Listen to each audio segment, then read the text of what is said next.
Picture this. You've worked tirelessly, saved every penny and planned for the future, but suddenly your money doesn't stretch as far as it used to.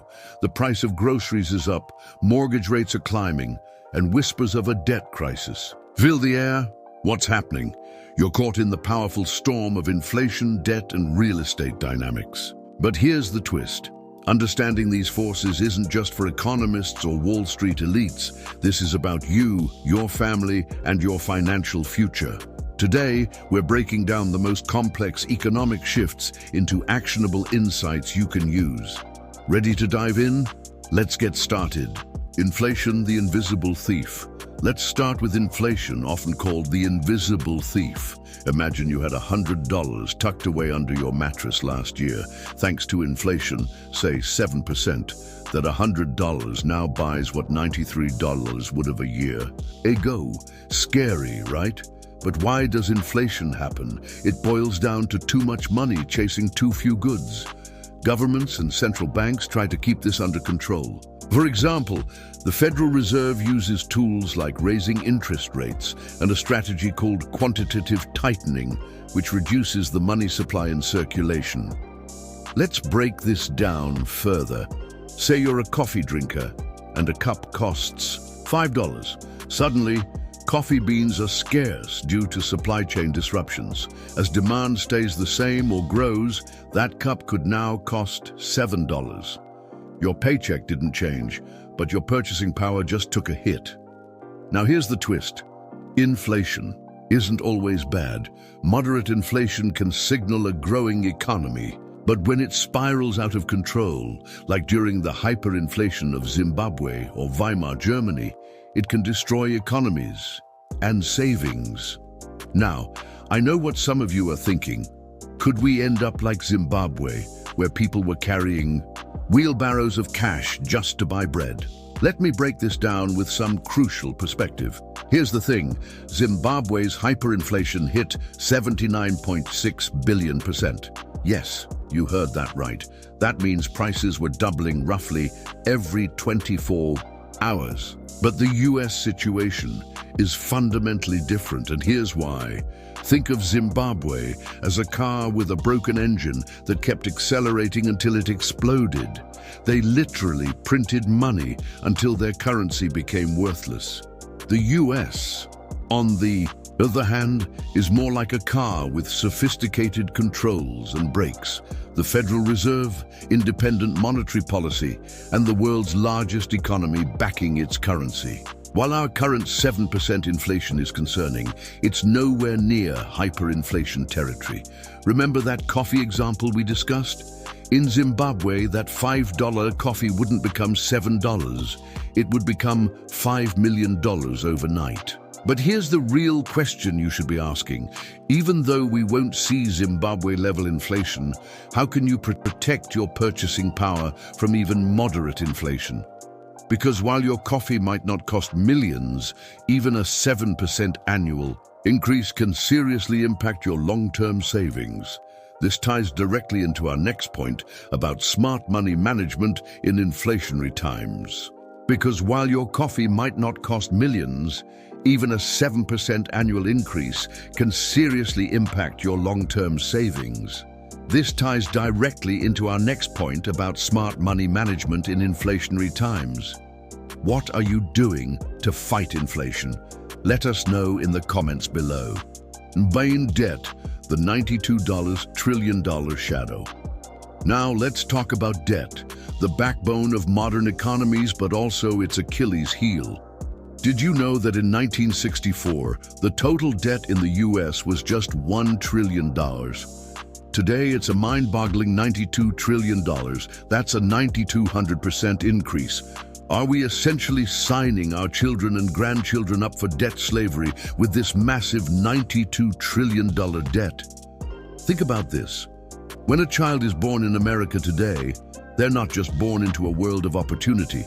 They're born owing roughly $92,000 as their share of the national debt. That's like handing your newborn a mortgage, but without the house. Let me put this in perspective.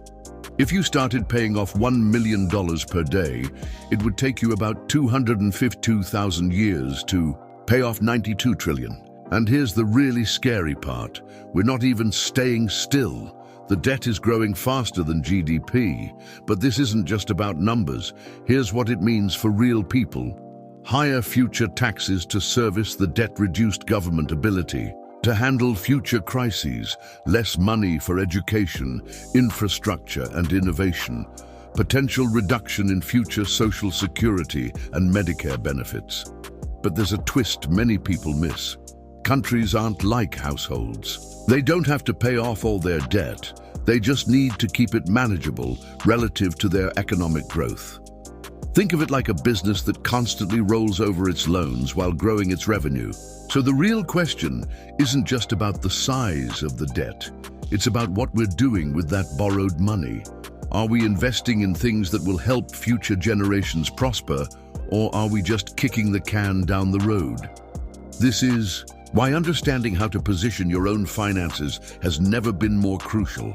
In 1971, the US abandoned the gold standard, a system where every dollar was backed by a fixed amount of gold. This allowed for more money printing and credit creation. Initially, it fueled growth. But like a credit card, the more you borrow without paying down, the steeper the eventual cost. Think of it this way. Before 1971, every dollar was like a claim ticket for actual gold. You could walk into a bank and exchange your dollars for real gold at a fixed rate. It was like having a strict parent watching over your spending. There was a hard limit to how much money could be created. Look at this. In 1971, you could buy a new car for about $3,500. Today, the average new car costs over. Sure, cars are better now, but here's the kicker. Your grandfather's salary went a lot further than yours does today. But and this is crucial, leaving the gold standard isn't the whole story. It gave the government more flexibility to fight recessions and prevent another Great Depression. Without it, we might not have been able to rescue the economy in 2008 or during the pandemic. So what's the real impact on you? Think of it like taking the training wheels off a bike. Yes, we can now move faster and more freely, but we're also more likely to crash if we're not careful. Your dollars might buy less each year, but the economy has more tools to prevent total collapse.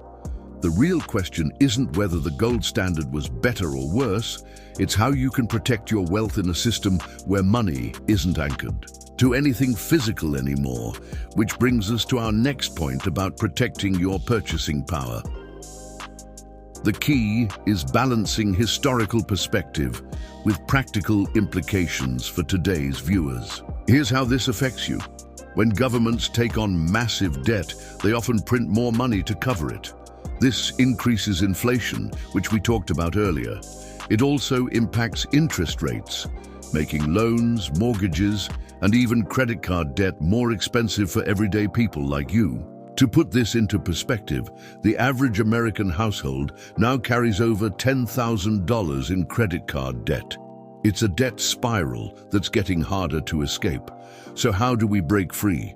We'll discuss solutions later, but for now, consider this.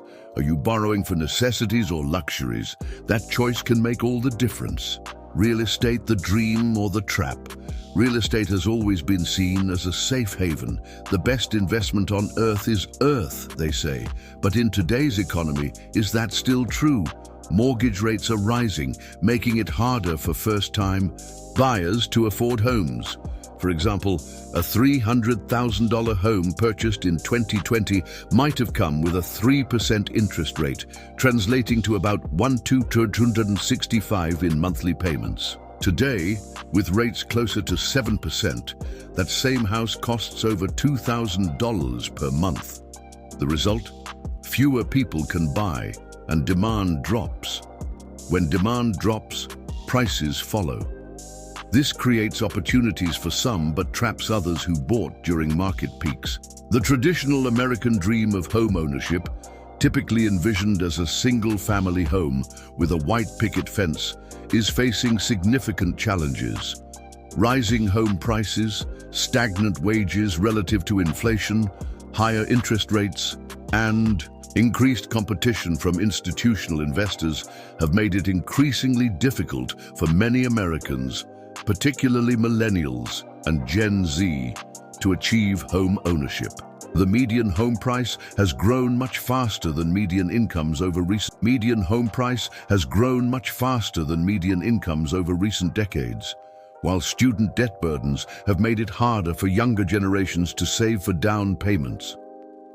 Additionally, there's been a shift in housing stock, with fewer starter homes being built and more emphasis on luxury properties. However, rather than witnessing the end of this dream, we may be seeing its evolution. Some Americans are redefining success through different forms of home ownership, like condos or townhouses, or prioritizing lifestyle flexibility over property ownership. Others are finding creative solutions like co-living arrangements or relocating to more affordable markets. But it's not all doom and gloom. Strategic investors are pivoting toward rental properties, where high demand from those priced out of home ownership creates steady income streams. The key is timing. Entering at the wrong time during market peaks can lead to financial disaster, especially in less liquid markets. Here's a question for you. Is real estate still the ultimate investment in your eyes? Drop your thoughts in the comment section. Let's attempt to break this down with some eye-opening facts. On one side, we have investors and corporations buying up properties in bulk. On the other, we have first-time home buyers facing a triple threat: skyrocketing prices, 7% interest rates, competition from cash buyers. Think about this. In the 1970s, it took the average family about 5 years to save for a down payment. Today, try 14 years, and while they're saving, guess what's happening? Investors are collecting rent from those very same families trying to save up. Here's where it gets interesting. Nearly 40% of home purchases in some markets are now investor purchases. We're slowly shifting from a nation of homeowners to a nation of renters. And remember that $2,000 monthly mortgage payment we talked about earlier? Well, that same payment is often going to a landlord instead of building equity. But there's a plot twist. This isn't just about rich versus poor. Many middle-class investors are using rental properties to create wealth themselves. They're essentially becoming the landlords they once paid rent to. It's like a financial graduation of sorts. So what's the reality? Real estate is still creating wealth, but increasingly for those who already have wealth. It's like a private club where the entry fee keeps getting higher. This brings us to the crucial question: how can you position yourself on the right side of this equation? Because the principle of portfolio diversification is fundamental to risk management in investing. Let me break this down. When someone says don't put all your eggs in one basket, they're advocating for spreading investments across different asset classes to reduce risk. Here's why and how. Stocks.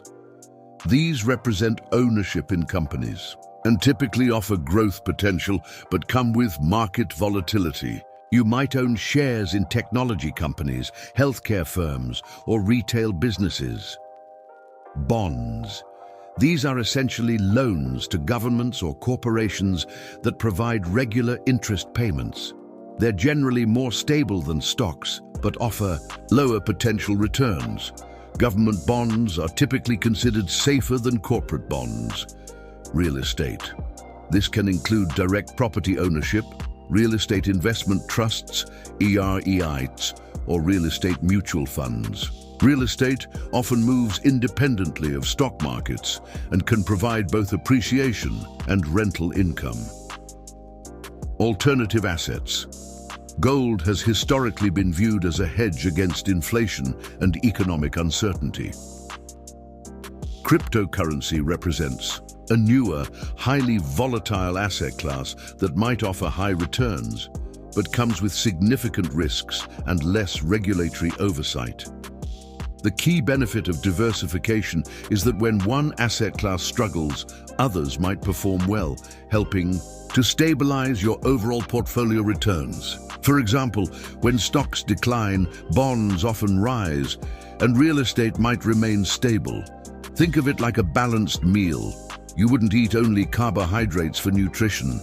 Similarly, a well-diversified portfolio has different components, serving different purposes, some for growth, some for stability, and some for inflation protection. 2. Stay liquid. Always have an emergency fund. Liquidity is king when markets get unpredictable. Let me break down this important financial principle. Stay liquid refers to maintaining readily accessible cash or cash equivalents that you can access quickly without penalty or loss. Here's why it's crucial. Emergency fund basics. Financial experts typically recommend having 3 to 6 months of living expenses readily available. This money should be kept in easily accessible accounts like savings accounts or money market funds. The goal isn't to earn high returns on this money, but rather to have it immediately available when needed. The phrase, liquidity is king, when markets get unpredictable, speaks to several key points. What makes an asset liquid? The asset must have minimal or no penalties for withdrawal. It must avail quick access, typically within a few business days at most. It must have no significant loss of value when converting to cash, and it is not dependent on finding a buyer, unlike real estate or collectibles. 1. Get educated. Knowledge is power. Follow the news, study economic trends, and don't be afraid to consult financial advisors. Get educated, in financial terms, has multiple important dimensions. Following the news entails staying informed about market developments and economic indicators. Understanding how global events impact your investments and financial opportunities. Track industry trends that might affect your investment sectors. Monitor policy changes, like interest rates or regulations, that could impact your financial strategy. Studying economic trends involves understanding basic economic indicators, inflation, GDP, unemployment rates, etc. Recognizing market cycles and their typical patterns. Learning how different asset classes perform in various economic conditions. Being able to spot potential risks and opportunities in the market. Consulting financial advisors. Professional advisors can provide personalized guidance based on your specific situation. They can help explain complex financial products and strategies. They bring experience and perspective from working with many clients. They can help avoid common financial mistakes and biases. Think of financial education like learning to drive. You need to understand the rules, financial basics, watch the road, current events, read the signs, economic indicators, and sometimes get help from an instructor, financial advisor. The real power of financial education comes from making informed decisions rather than emotional ones.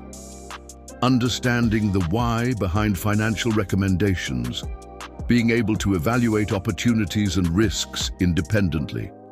Having the confidence to take appropriate action when needed. Remember, economic shifts are inevitable, but your response to them is what determines your financial destiny. The world of inflation, debt, and real estate can feel like a maze, but with the right knowledge and strategies, you can navigate it with confidence. If you found value in today's video, give it a thumbs up and share it with someone who needs to hear this. And don't forget to subscribe for more insights that can transform the way you think about money and the economy. Stay sharp, stay informed, and remember, the best investment you can make is in your financial literacy. See you in the next video.